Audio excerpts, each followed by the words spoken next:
Vamos fazer um exercício de imaginação. São 7 da manhã e o despertador, que é o telefone de vocês, começa a tocar. Vocês rapidamente pegam e olham e um monte de notificação pula na cara de vocês na tela. E vocês clicam em uma delas, num Reels que te mandaram ontem. E é um vídeo relativamente engraçado, você manda para algumas pessoas, você acha interessante, e em seguida você passa para baixo. E você vê uma notícia de política. Você olha para ela, e em seguida você passa para baixo. E demitiram um técnico do seu time de futebol. Em seguida você passa para baixo e você vê um vídeo de violência no seu bairro.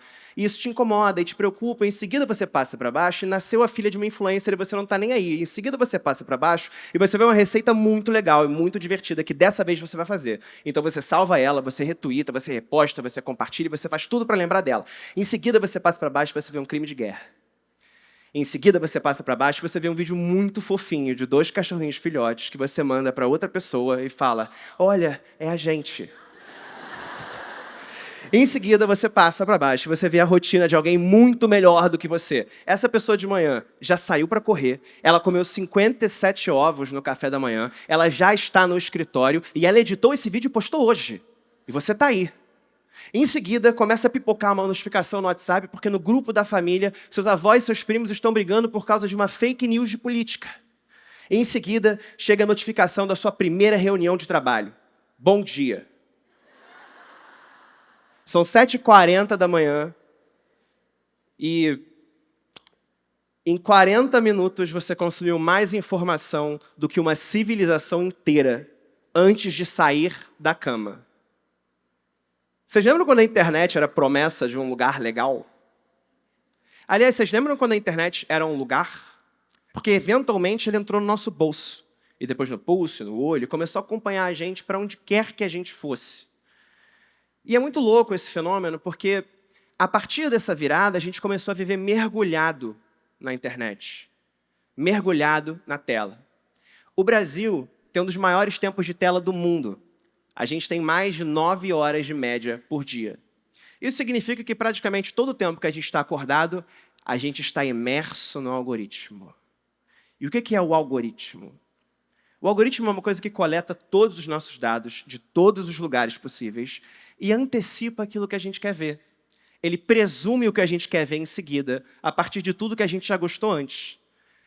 Mas se a gente já está há 6 ou 7 anos tendo tudo que a gente quer ver presumido para a gente ainda sabe o que a gente quer ver? Ou melhor, vou inverter a pergunta. O que o algoritmo quer mostrar para a gente? Será que as grandes empresas de tecnologia querem que a gente seja mais saudável e focado e tenha uma rotina tranquila e seja bem informado e alcance mais felicidade a partir das redes sociais? Ou será que elas querem que a gente fique hiperfocado e tenso e ansiogênico naquele hiperestímulo da tela, esperando mais e mais publicidades pulando na nossa frente? As minhas, inclusive. Por incrível que pareça, as Big Techs não querem a sua felicidade, elas querem ganhar dinheiro. E acontece, então, uma mudança de paradigma sobre a qual a gente não se atualizou muito na nossa cabeça e que muda completamente o contrato da internet. A gente não navega mais a internet. A gente é navegado por ela. Tudo desliza na nossa direção com imensa facilidade. E não é só o TikTok ou o Instagram. São todas as coisas. Do cinema ao namoro, do delivery à formação de opinião, da informação à política. A gente chama isso de era da hiperconveniência. Porque, afinal de contas, a gente não escolhe mais fazer nada e não se movimenta na direção de nada. Tudo é hiperconveniente e desliza na nossa direção enquanto a gente fica parado. Qual o nome que a gente dá para quem não se move?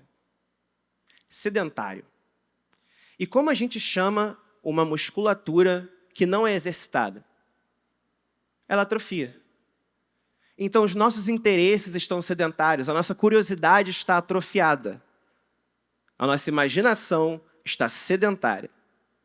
Mas existe um caminho para a gente trabalhar isso e para a gente começar a tentar resolver isso. E para isso, a gente vai para um outro exercício de imaginação, para os grandes anos 2000.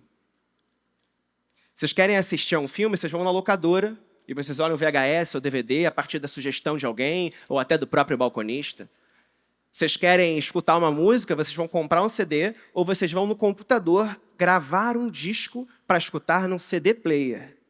O computador, inclusive, e a internet são um lugar ainda. Quando você vai embora, eles ficam lá.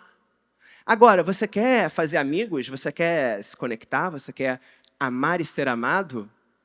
Você vai ter que ir para o mundo, você vai ter que conhecer pessoas, você vai ter que se implicar na vida. Você vai ter que estar no evento do seu trabalho, você vai ter que estar no evento da sua família, sair com seus amigos, você vai pintar a rua na Copa do Mundo, você vai fazer parte de um senso de comunidade para pertencer e descobrir como se pertence. E a partir desses momentos onde você chama alguém para sair, dá certo ou não, onde você faz novos amigos ou não, onde você aceita ou você é rejeitado, você se implica no mundo. E quando você se implica no mundo, você descobre muito mais sobre quem você é, sobre o que você quer, sobre o que você não quer.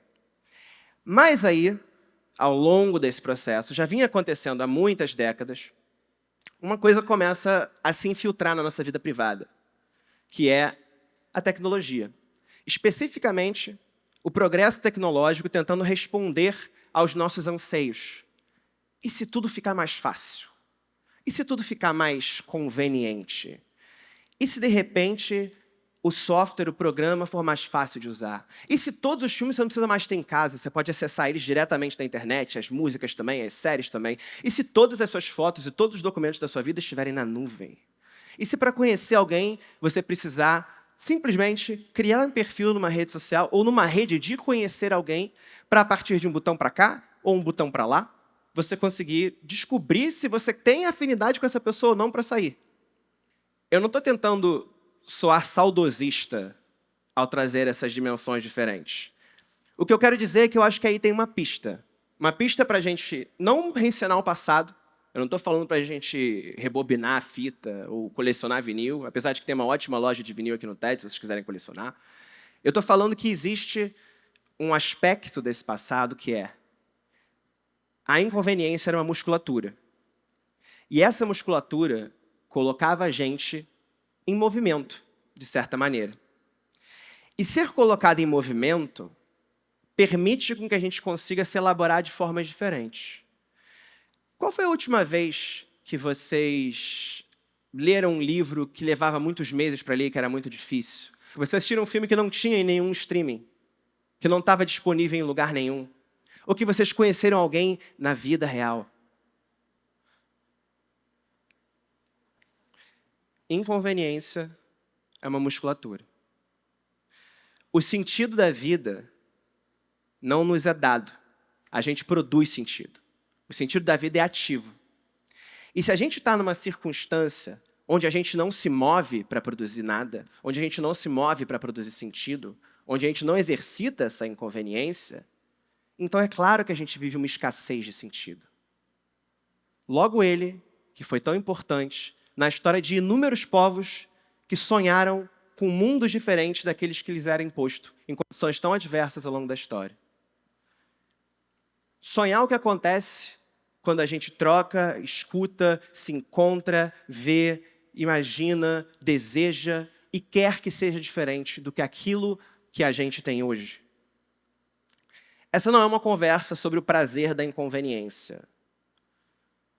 Eu quero voltar a sonhar. E eu quero que a gente volte a sonhar. E eu acho que esse exercício de exercitar a inconveniência, ele é o básico, ele é o mínimo, ele é a fisioterapia, ele é o começo de qualquer coisa. Eu quero que a gente volte a enxergar o horizonte. Eu quero que a gente acredite que existem outras possibilidades de vida. Eu quero que a gente tenha raiva do regime de apatias que a gente é imposto quando a gente fica nessa tela e nesse regime infinito, deslizante do scroll. Eu quero que a gente acredite que outros mundos são possíveis e que não é mais fácil o fim do mundo do que o fim do sistema que rege esse fim de mundo. Eu quero que a gente volte a se mover, eu quero que a gente volte a se cruzar, eu quero que a gente volte a se encontrar e, a partir disso, eu quero que a gente produza coletividade. Coletividade é inconveniência compartilhada. É saber que, para além das nossas vontades imediatas, existem outras coisas mais importantes. E a partir da coletividade, a gente consegue sonhar até nas circunstâncias mais adversas. O que dá o sonho não é o otimismo. O que dá o sonho é saber que existe alguma coisa para além da gente. E para além daquilo que a gente quer imediatamente. Inconveniência é o preço que a gente paga para viver em comunidade. E essa frase eu li no Twitter, e num tweet que viralizou. E eu acho que ela diz muito. Eu quero que a gente entenda que outras coisas são possíveis. Eu quero que a gente volte a acreditar que há horizonte. Eu quero que a gente volte a se entusiasmar. Eu quero que a gente volte a se interessar. Eu quero que a gente volte a criar, a fazer, a se colocar em movimento. E eu quero que a gente entenda que existem 1000 mundos diferentes para além desse que nos é empurrado telinha abaixo. Sonhar é muito mais legal do que qualquer conveniência. Muito obrigado.